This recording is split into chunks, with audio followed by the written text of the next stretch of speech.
Existe uma frase referida popularmente a Dante Alighieri que diz: "O caminho para o paraíso começa no inferno".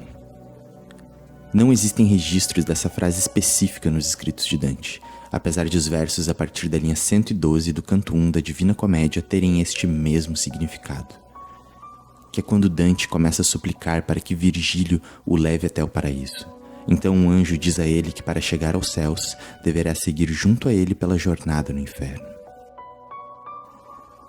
Tendo Dante algum dia dito exatamente esta frase ou não, ela cabe muito bem para descrever a nossa jornada no desenvolvimento de Project Evelyn e também em nossas vidas pessoais.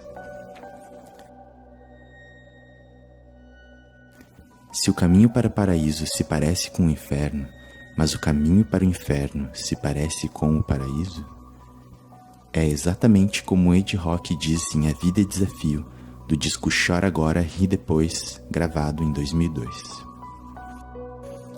O amanhã é ilusório, porque ainda não existe. O hoje é real, é a realidade que você pode interferir. As oportunidades de mudança estão no presente. Não espere o futuro mudar sua vida, porque o futuro será consequência do presente. Parasita hoje, um coitado amanhã. Corrida hoje, vitória amanhã.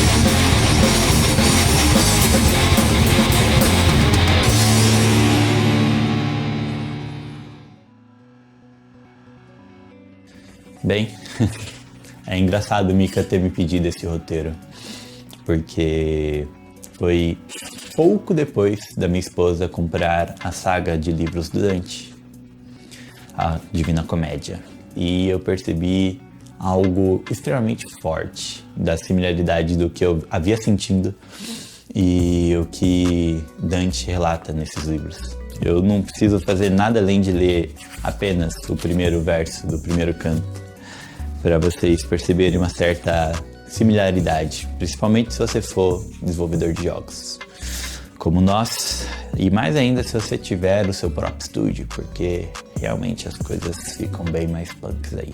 No meio do caminho da minha vida, por muito errar, entrei numa selva escura, e o rumo certo ficou para trás, perdido.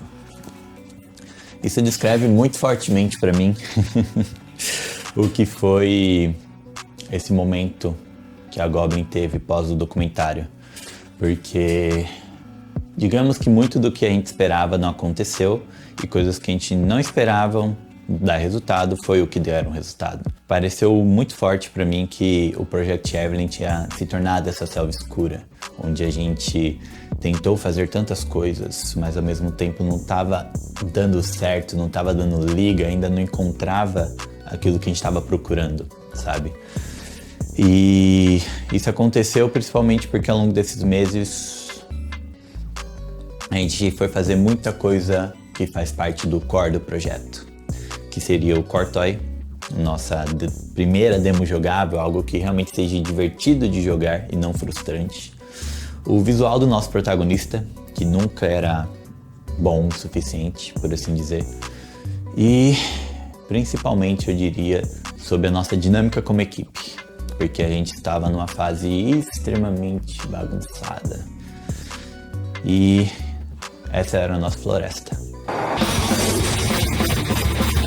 Bem, como nossa correria não é sobre derrota, eu vou manter o ritmo um pouquinho mais animado, apesar desse nosso começo, porque eu sinto fielmente de que a gente tá para apresentar algumas coisas que foram virada de chave pra gente e que pode ser virada de chave para muitos que têm estúdio e estão vendo o conteúdo que a gente faz por aqui. Então, bora lá. Acho que o primeiro ponto da nossa virada de chave começou com o Chris, porque o Chris saiu da Cocu E a partir do momento que ele saiu da Cocu, ele passou a viver única e exclusivamente dos recursos que a Goblin gerar, assim como eu. E isso, cara, fez tudo ir para outro ritmo. Não só eu e o Chris, mas parece que toda a equipe ficou empolgada com essa ideia. Acho que todo mundo acabava sentindo muito dessa ausência que o Chris fazia, principalmente pelo lado artístico da coisa. E eu, sendo o lado só técnico, deixava as coisas extremamente mais chatas. Então, ninguém melhor do que o Chris para falar sobre a saída dele. Ano passado, eu tava prestando serviço pra Cocu, né? E eu tava muito dividido entre coisas da Goblin e coisas da Cocu. E... cara, qual que é o grande problema disso? Quando você não tem o foco máximo, você não consegue dar o 100% em nada, tá ligado? Então você sempre tá correndo, você sempre tá atrasado, as coisas nunca estão do jeito que você gostaria, sabe? E basicamente ali, agora eu tô bem mais focado na Goblin. Então ali não estou mais na Cocu, todas as minhas forças estão ali em fazer as coisas do Projeto Iron, tá ligado?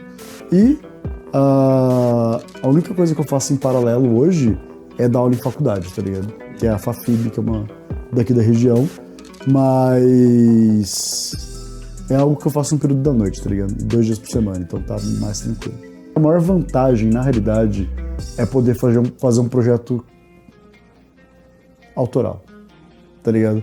Porque quando você tá numa indústria AAA, você tem que seguir um concept que não abre muitos espaços assim para poder questionar, porque geralmente é um concept do cliente, entendeu? O cliente mandou aquele concept, ele quer que você siga a risca e muitas vezes você não pode mostrar aquilo ali, entendeu? Então eu diria que a parte mais interessante, cara, uma das maiores vantagens é poder casar com um projeto, tá ligado? Porque muitas vezes também em projetos AAA, ainda mais em outsource, você fica migrando de projeto para projeto, sabe? Agora, neste caso, a gente vai estar casando com o projeto. A gente vai ficar ali atrelado com ele durante um bom tempo e, vamos dizer assim, demora para você chegar numa ambientação mental com alguma coisa, sabe? Igual, por exemplo, ano passado, quando eu tentava enxergar as coisas, eu ainda via muita névoa na frente, sabe? Mas conforme o tempo você vai pensando naquilo, as coisas vão ficando mais claras. A gente sentou e começou a conversar sobre o que não anda funcionando muito bem na nossa dinâmica como equipe em relação ao que a gente vê de equipes bem funcionais onde a gente já trabalhou. O que inclui, enfim, os estúdios que eu participei, os estúdios que ele participou. E a gente tentou analisar mais ou menos o que desse workflow a gente gostava, o que desse workflow não gostava, o que desse workflow a gente não gostava, mas dava resultado, então vamos ser adulto e aplicar isso. A gente fez tudo uma redefinição, uma grande reforma de como a pipeline da Goblin vai funcionar nesse ano de 2025. E, cara, eu senti que isso aí mudou tudo, assim, positivamente falando, né? Tipo, a gente reorganizou tudo, a gente refez todos os processos, porque, vamos dizer assim, agora que eu tô mais focado, né, eu tenho mais tempo disponível para focar nisso, falei, cara, tá, hora de mexer o doce, né? E eu senti ali que na primeira retrospectiva do ano, que é a de janeiro, a gente olhou para tudo para trás. Falou, tá, vamos identificar tudo que funciona bem, tudo que não funciona bem e montar dentro desse quadro. Mas eu senti que a retrospectiva de fevereiro, cara, as coisas positivas aumentaram muito e as coisas negativas foram praticamente quase a zero. E a produtividade, cara, ela, não sei nem lá, quadruplicou, cara, sabe? E, tipo, eu sinto que, fazendo o roadmap que a gente montou, o time ele ficou com muito mais autonomia, sabe? E a galera tem interagido organicamente muito mais, sabe? Eu achei que seria um risco muito grande, mas a equipe vem me surpreendendo, porque acontece o contrário. A galera parece que, por saber que tem aquele tempo e por já ter uma qualidade alvo na cabeça, ela se autogerencia e se autodistribui de uma forma muito mais artística. Então todo mundo está caprichando muito mais agora do que quando a gente planejava semana a semana. Em relação ao teaser, O motivo pelo qual que eu tô aqui fazendo a gravação do documentário e não o Tanaka que tá cuidando das câmeras é porque o Tanaka está bem focado no teaser que iremos apresentar e expor ao público na data da Gamescom. Eu fiquei encarregado de fazer o teaser e ele é uma parte muito importante dessa nossa jornada, porque, como o Chris chegou a comentar comigo, o teaser vai ser a primeira coisa que a publisher ou as pessoas vão ver para se interessar no nosso jogo. Então, assim, tem uma carga um pouco pesada de responsabilidade. É um pouco assustador, mas encorajador, porque de um lado tem essa responsabilidade, né? Porque talvez se eu não desempenhar bem, todo o projeto vai ser prejudicado, mas também é uma oportunidade que eu tô tendo de realizar um dos meus desejos quando eu entrei na área, né? Porque o que me fez ter interesse na parte de 3D, animação, rigging, essas coisas, foi um projeto meio antigo do Warhammer, que é o Astartes, que é uma animação, né, um curta animado criado por um fã, que foi, assim, uma das coisas mais legais e insanas que eu já vi de conteúdo. E aquilo foi o meu gatilho para começar a me interessar por essa área. E agora, assim, podendo ter a oportunidade de fazer um teaser pro nosso game da mesma forma como foi o Astartes pro Warhammer, né? Então, tentar trazer uma qualidade de animação, uma qualidade gráfica, uma edição, uma imersão muito interessante. Um grande problema também é a questão do tempo, porque é a primeira vez que eu estou fazendo algo nesse estilo, nessa magnitude, e o prazo é muito curto, porque a gente tem até final de abril, né? Então, assim, para ter que fazer todas as etapas, sem pular nenhuma fase ou coisa do tipo, é um prazo muito apertado. Porque essa Gamescom é quase que se fosse um tudo ou nada pra gente, nesse ponto do Project Evelyn falando. Claro que a Goblin vai continuar mesmo, porque ela tem muitos projetos pra fazer, mas esse projeto é de todos o que mais parece um sonho nosso. Então, essa Gamescom tem muito a nos mostrar sobre se estamos prontos ou não, ou se vamos ter que esperar mais tempo e congelar o projeto ou não. Mas, sinceramente, a equipe me mostrou que está muito pronta. Eu acho que até o universo vem me mostrado um pouco disso, porque assim que a gente virou essa chave, na mesma semana, foi questão de 2 dias depois, apareceu o nosso novo Messias, que é o Mika. O Mika, ele é basicamente nosso novo sound designer, vou deixar ele se apresentar. É uma honra imensa estar fazendo parte de um estúdio independente de jogos digitais brasileiro, com um projeto autoral e independente e botando a cara, a tapa, indo atrás, correndo atrás, batalhando muito. Quando eu entrei na Goblin, eu senti que desde o dia 1, desde o primeiro instante em que eu fiz parte do estúdio, a minha voz foi ouvida e as minhas opiniões consideradas e respeitadas.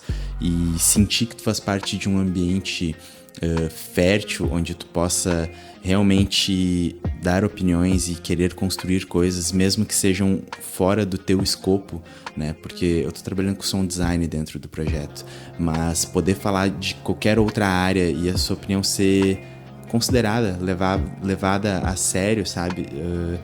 Foge de uma hierarquia tradicional de trabalho, e isso é incrível. E vice-versa também, poder ouvir os feedbacks e as opiniões das pessoas da equipe sempre enriquece o meu trabalho, e é indescritível a experiência de estar dentro de um estúdio como a Goblin. E meu filho nasceu em 2023 e eu fiquei 1 ano depois que ele nasceu, digamos, em hiato, assim. Eu dei uma pausa na minha carreira, e quando eu retomei a minha carreira, eu decidi começar a fazer composições mais sérias, mais maduras, digamos assim.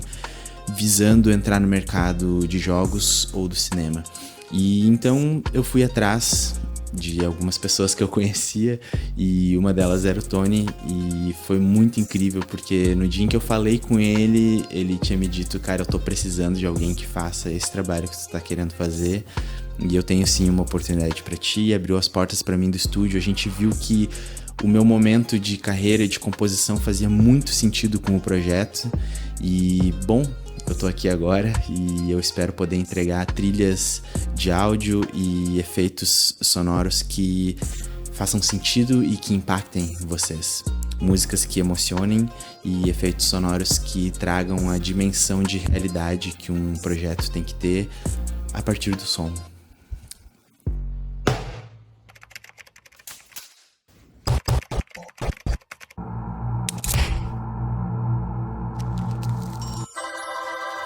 Ele não é daqui de Barretos, então ele tá remoto com a gente, ele é lá do sul do Brasil, mas eu conheço ele por causa dos rolês de beatbox, como nada é por acaso. A gente nunca fez uma batalha junto, mas a gente já participou de mesmos torneios, então foi muito legal quando ele chegou até mim, justamente por causa da primeira season, digamos assim, do documentário. E ele tá mais do que disposto a focar junto com a gente em atender o braço que a gente nunca teve e que sempre foi nosso calcanhar de Aquiles, que é a sonoplastia das coisas. A gente tem quem cuida da animação, tem quem cuida da modelagem, tem quem cuida de concept, tem quem cuida de programação, de visual effects, mas a gente nunca teve quem cuidasse de som.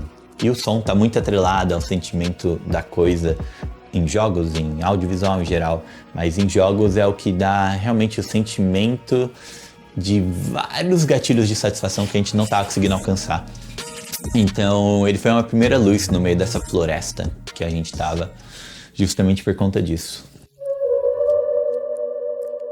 Eu acho que do meu lado, fora dizer um pouco sobre o que foi essas mudanças, né, que a gente fez de workflow, porque a gente vai ter um próximo episódio só para eu falar sobre o projeto, então não vou falar tanto sobre ele aqui, é mais sobre uma retomada e retrospectiva do que rolou.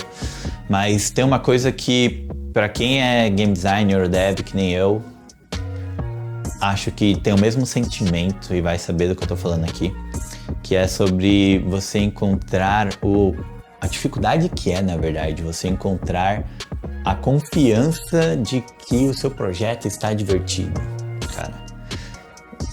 É muito difícil, porque cada vez mais você acha que tem que colocar mais coisas e fazer mais mecânicas, e você coloca mais coisas, surgem mais bugs, e surgindo mais bugs, os bugs impedem a diversão.